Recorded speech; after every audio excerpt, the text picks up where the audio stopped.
To be continue part 3। सब ने मिलकर दोपहर का खाना खाया। बस जाजिल ने नहीं खाया था। वो आर्मी में था, उसकी ड्यूटी का कुछ नहीं पता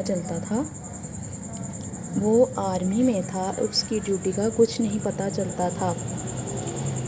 नैना ने फुल नाराज़ होने का मूड बनाया था और अब सब बैठे आइसक्रीम खा रहे थे।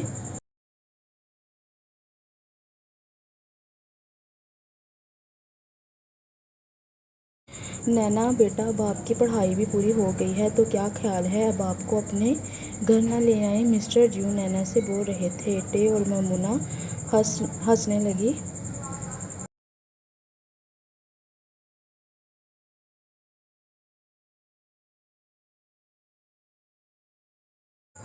ताया अब्बू, अभी मैं और पढ़ना चाहती हूँ, अभी शादी नहीं करना चाहती। इसके जवाब पर टे और मोमिना के चम्मच मुंह में अटक गए।